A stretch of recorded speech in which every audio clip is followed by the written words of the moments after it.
pajak, kembali lagi di Belawan The Podcast. Belawan, cerita tentang pajak.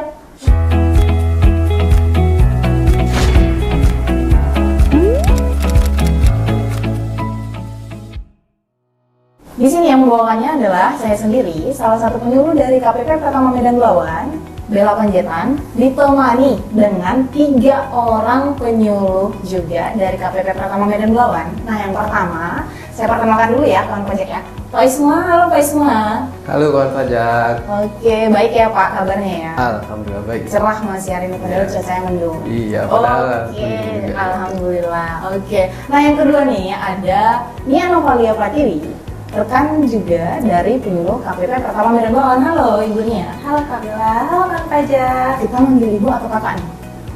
Kakak aja kan? Kakak aja kali ya, biar kelihatan muda. Oke nih, yang ketiga nih ada Anita Desmaria Manurung dari Halo, Kak KPP Pratama Medan Belawan juga. Nah, hari ini kita akan membicarakan terkait dengan pendaftaran dan pemberian nomor pokok wajib pajak serta pengenaan pajak penghasilan bagi perseroan perorangan. Nah di sini seperti yang kita ketahui bersama, pajak itu kan pajak dikenai penghasilan yang diperoleh oleh wajib pajak. Sumber penghasilannya ini pun cukup beragam. Seperti contohnya nih, laba dari sebuah perusahaan atau penghasilan orang pribadi yang dia bekerja sendiri atau dia bekerja kepada perusahaan. Nah, jadi yang menjadi fokus kita adalah laba dari perusahaan yang didirikan oleh orang pribadi. Nah, sebuah pertanyaan muncul nih yang mungkin mewakili pertanyaan dari beberapa kawan pajak atau beberapa wajib pajak yang sudah sering datang ke helpdesk KPP Pratama Medan Belawan. Pengertian perseroan perorangan itu seperti apa sih dan diperuntukkan untuk siapa? Nah, seperti itu. Boleh Pak Isma mungkin dibantu kita Pak pengertiannya itu? Ya, baik Bella. Jadi kawan pajak, perseroan perseorangan itu adalah perseroan terbatas yang memenuhi kriteria usaha mikro dan kecil. Nah, dan didirikan oleh satu orang. Jadi secara status badan hukumnya, perseroan terbatas dengan perseroan perseorangan itu sama.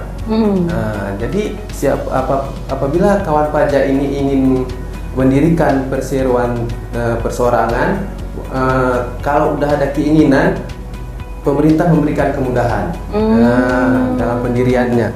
Nah, selanjutnya apabila kita melihat kepada definisi dari perseroan terbatas, di mana perseroan terbatas itu adalah badan hukum yang merupakan persekutuan modal yang didirikan berdasarkan perjanjian dan seluruh modal dasarnya itu terbagi di dalam saham.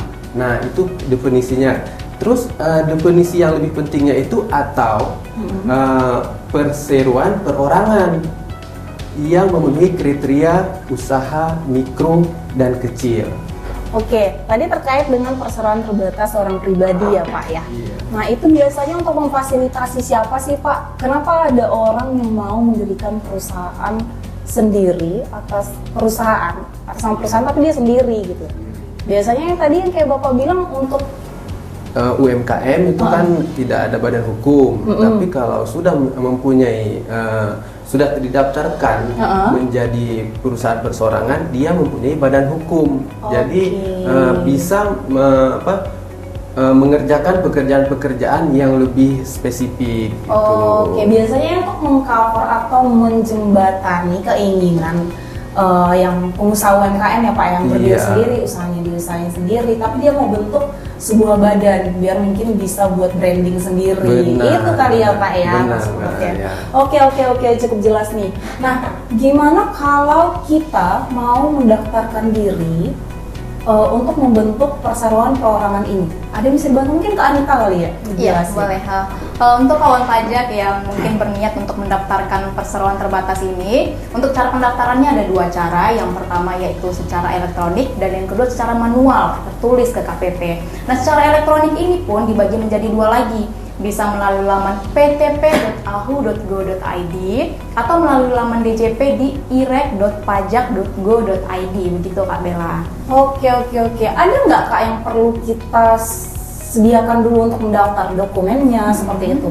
Iya, baik Kak Bella. Nah, untuk kawan pajak yang berniat untuk mendaftarkan NPWP perseroan perorangan ini, kawan pajak perlu mempersiapkan dokumen identitas kawan pajak dan juga sertifikat pendaftaran dari Kemenkumham. Bedanya dengan NPWP badan pada umumnya ya, kalau NPWP badan pada umumnya kan persyaratan itu menggunakan akta notaris. Nah, kalau yang di sini kita tidak perlu menggunakan akta notaris karena tidak ada akta notarisnya. Cukup hanya menggunakan sertifikat pendaftaran yang diterbitkan oleh Kementerian Hukum dan HAM, gitu Kak Bella. Oke, berarti ada perbedaan yang cukup signifikan ya Kak ya? Betul. Dengan pendaftaran perusahaan badan biasa. Betul Kak Bella. Tadi tidak perlu akta dari notaris. Iya. Ya. Oke. Nah, setelah kawan pajak nih mendapatkan NPWP, pasti kawan pajak punya pertanyaan lagi. Kalau kita udah dapat NPWP, kewajiban perpajakan kita itu seperti apa? Pasti ada yang bertanya. Nah, mungkin kalian di sini bisa membantu untuk menjelaskan apa aja sih Kak kewajiban perpajakan kita yang harus kita penuhi. Baik Kak Bella, jadi ya kawan pajak seperti yang kita ketahui ada 4 kewajiban perpajakan. Yang pertama daftar, hitung, setor, dan lapor. Jadi kalau kawan pajak sudah melakukan pendaftaran diri untuk memperoleh NPWP seperti yang sudah disebutkan Kak Anita tadi, maka kewajiban perpajakan selanjutnya adalah hitung. Nah, hitung ini adalah untuk menentukan berapa sih pajak yang harus dibayar. Nah, pada umumnya sistem yang kita gunakan itu adalah sistem self-assessment. Nah, sistem self-assessment ini adalah wajib pajak menghitung sendiri nih pajak yang harus dibayarnya, gitu ya.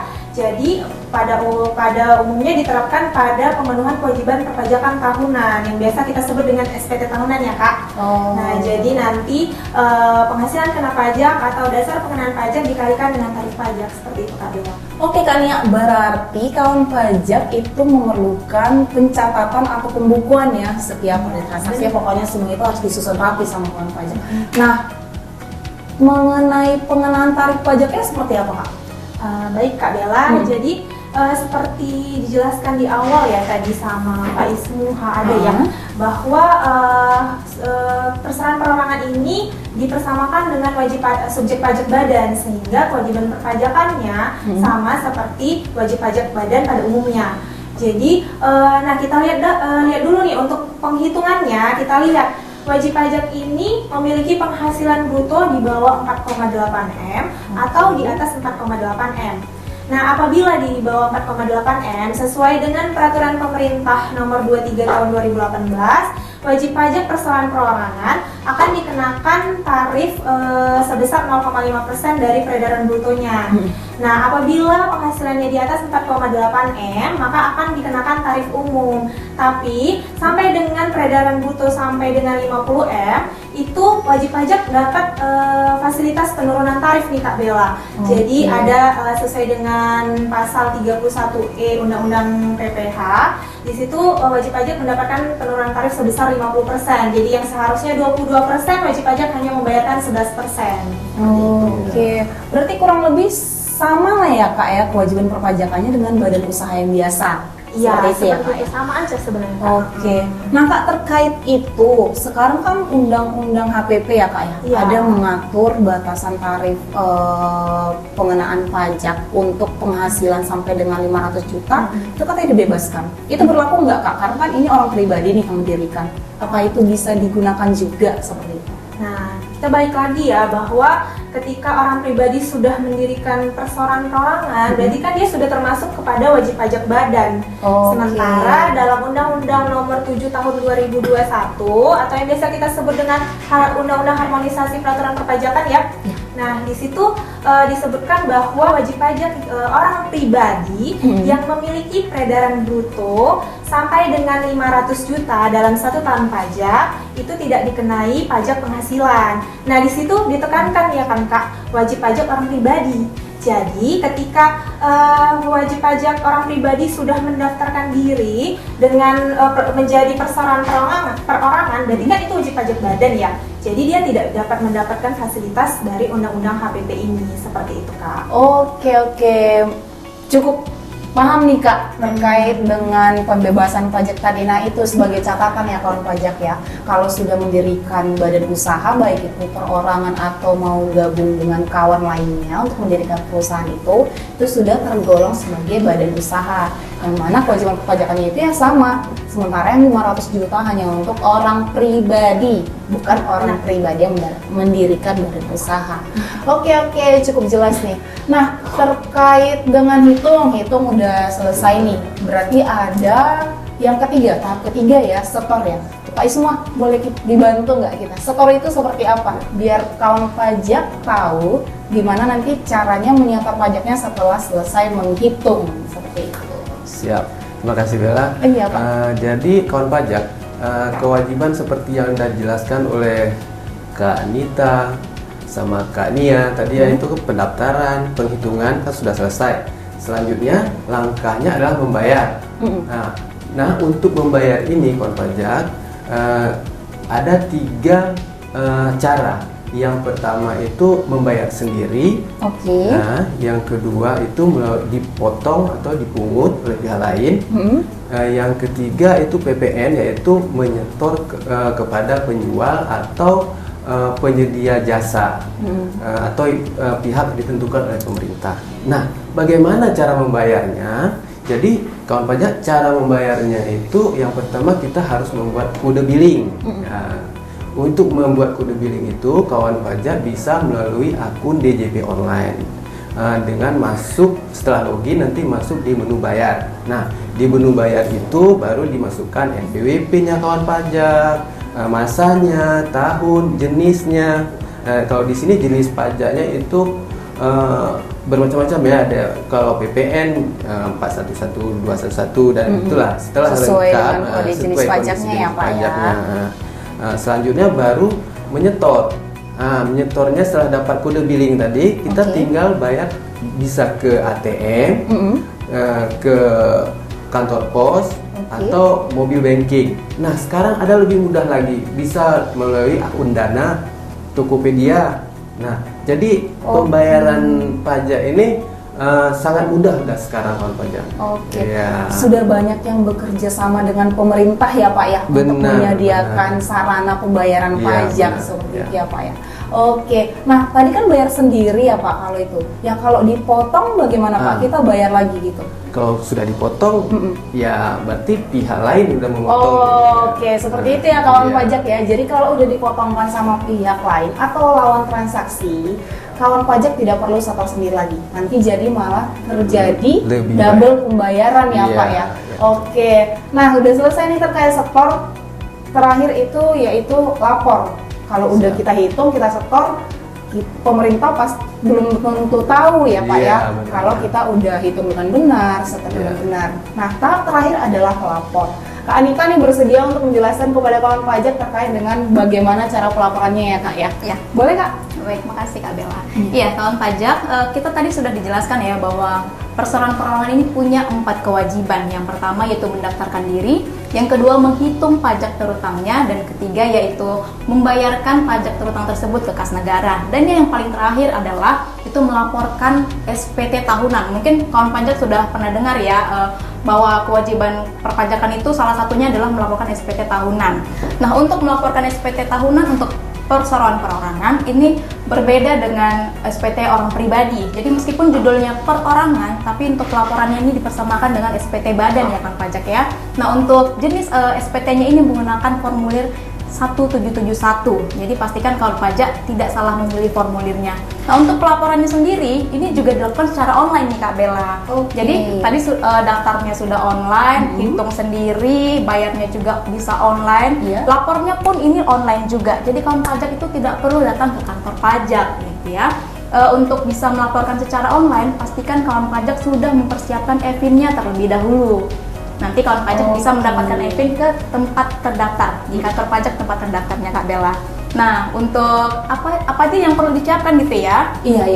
Iya Kak, perlu nih wajib pajak tahu apa aja yang perlu dipersiapkan. Walaupun udah hitung setor ya nggak mungkin cuma lapor aja gitu ya Kak? Iya, betul. Nah, untuk perseroan perorangan ini yang perlu dipersiapkan adalah laporan keuangan. Jadi ini kan judulnya sudah perseroan.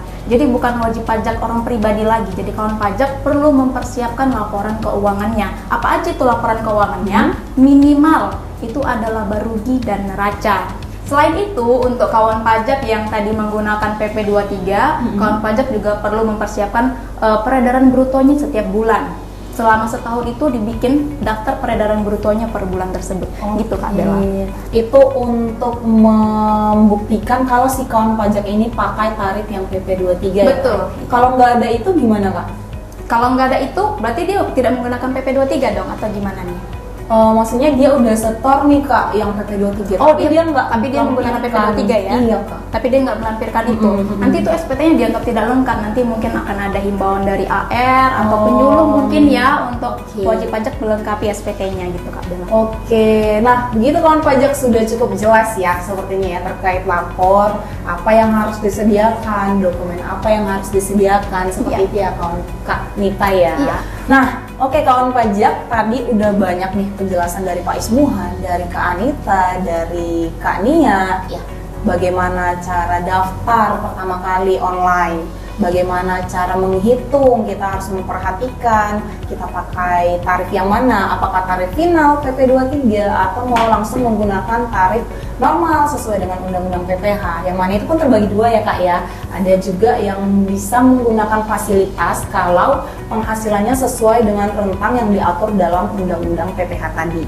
Kemudian setelah itu kita setor lagi. Setor itu sudah banyak nih sarananya. Kalau wajib pajak yang setor sendiri ya, bisa lewat ATM, bisa lewat bank langsung, bisa lewat pihak ketiga, merchant-merchant lain ya Pak ya, Dana, Tokopedia dan lain-lainnya. Dengan catatan kawan pajak sudah punya kode billing. Kode billing ini bisa di-create juga sendiri online lagi. Nah, yang terakhir juga lapor juga online kawan pajak ya. Jadi semua itu sekarang cukup mudah. Pemerintah mencoba untuk membantu kawan pajak dalam memenuhi kewajiban perpajakannya agar lebih mudah. Tapi terlepas dari itu kawan pajak, jika ada pertanyaan pun bisa tetap datang ke kantor pajak atau menghubungi kantor pajak terdaftar. Nah, untuk mendapatkan saluran komunikasinya bisa kali ya Kak langsung lewat pajak.go.id, ya kan Kak ya? Atau sekarang itu kan udah zamannya Instagram. Lihat aja nanti nama Instagramnya seperti KPP Pertama Medan Belawan, itu Instagramnya Pajak Medan Belawan. Nanti yang belum dapat nomornya bisa langsung diakses aja Pajak Medan Belawan. Ada nomor yang bisa menghubungkan wajib pajak dengan penyuluh-penyuluh nih, penyuluh-penyuluh cantik kita ini yang di depan dengan atau Pak Ismuha. Mungkin biar dibimbing lebih santai seperti itu, ke bapak-bapakan seperti itu kali ya Pak ya. Oke, kawan pajak, sampai di sini dulu Becak The Podcast, Belawan cerita tentang pajak. Nanti untuk episode selanjutnya dinantikan kembali di YouTube KPP Pratama Medan Belawan. Terima kasih kawan pajak, terima kasih telah menonton. Semoga apa yang kami sampaikan bisa bermanfaat untuk kawan pajak. Pajak kuat, Indonesia maju.